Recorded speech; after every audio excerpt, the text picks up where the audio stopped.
Hi everyone, welcome back to 17 Square Meters Garden. In today's video we are gonna chat a little bit about African violets.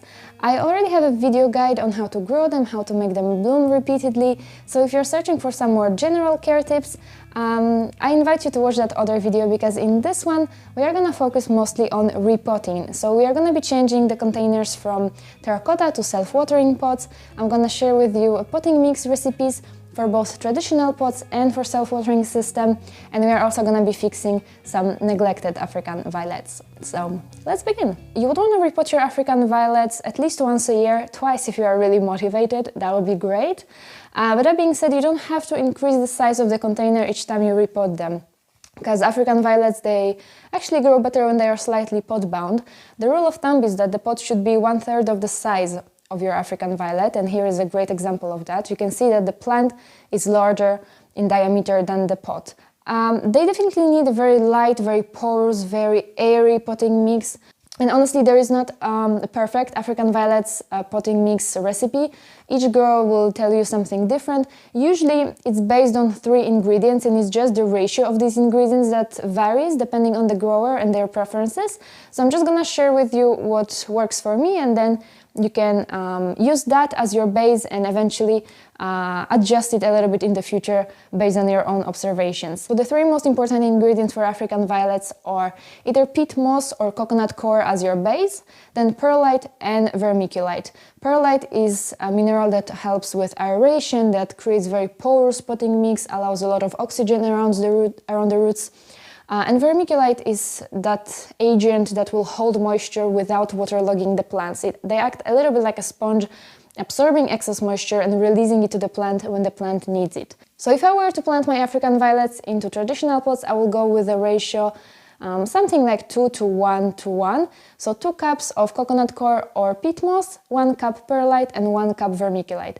But today we are going to be planting them in self-watering containers, so in self-watering containers you need way more perlite because you really want that potting mix to be very porous and to not waterlog your plant. So I'm gonna go with something like 1 to 1 ratio of peat moss or coconut coir and 1 cup perlite. You want a lot of perlite, you want at least 50% perlite, even more, because you don't want the plants to become waterlogged. You want them to have a lot of oxygen around the roots.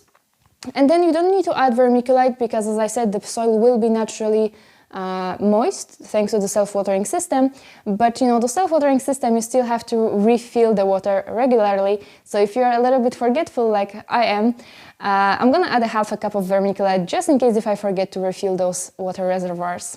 Okay, so first we are gonna start by fixing those neglected ones because they are crying for help. These are so-called long necks. So when you don't repot your plant often enough, as the older leaves die, they will expose the bare stem.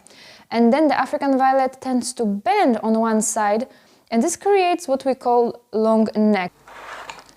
Okay, so first of all, we are gonna cut the African violet at the base here, just like that. And we are gonna remove all of those older leaves.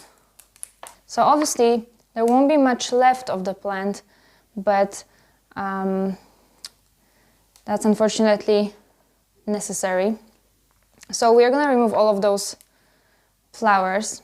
Now I'm going to cut about 1 inch, so about, let's say, 2 centimeters from the base of from the crown of the plant, sorry. And we're going to smooth out gently that stem, because you don't want any leaf stubs on it, because that's what could cause the plant to produce suckers.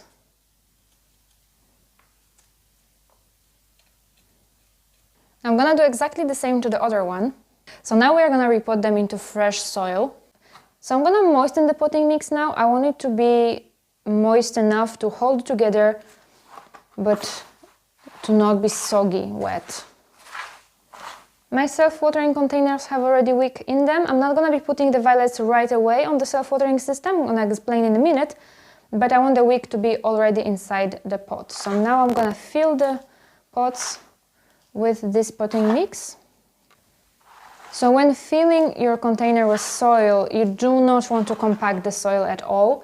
You may need to add the soil later on if the level of the soil drops a little in the container, but do not compact it, do not press it at all. You do want it to be as loose as possible. So you want to moisten the soil again. You want the mix to be wet, but not wet where it's dripping. Okay, now I'm just gonna insert my African violets into it.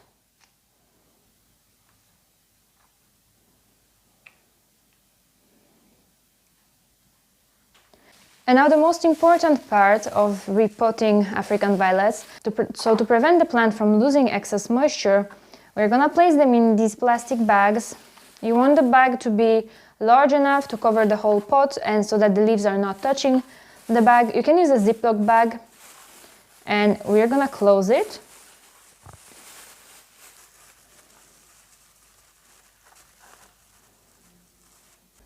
So now you want to place them under grow lights and you want to keep them under grow lights packaged like this for about a month. You don't have to open them, you don't have to water them, you don't have to do anything because there's enough humidity inside for them to start to develop roots and to have enough moisture because they're in closed environments, so the soil doesn't have the chance of drying out. So keep them like this for 1 month, and after 1 month open the bag, let them acclimate for a day or two, and then you can put them on the self-watering system. Okay, so now very quickly we're gonna repot this one. The process will be similar, but we are not cutting anything. We are just gonna have to remove all the blooms, unfortunately. It's really sad because it's probably the best I've ever seen this plant bloom. First of all, I'm gonna just go ahead and remove some of those older leaves that are just wilted and sadly hanging here on the sides. When repotting African violets that are healthy, that don't need decapitation, you would want to literally take them out of their previous container and pop them into their new container. You don't want to disturb the roots, you don't want to tease the root system or remove the excess soil like you would normally do with any other plants, because they have very tiny, very fragile, very delicate roots. So as I said, they hate being disturbed. Already this is too much for this plant, so we're just gonna pop it into the new pot. So I'm gonna remove all the blooms. You know what? I'm gonna cut them nicely so that I can use them in a mini bouquet. And then I'm gonna fill around the plant with potting mix. Just gently tap. Make sure that the root ball is covered, but don't press it around the roots.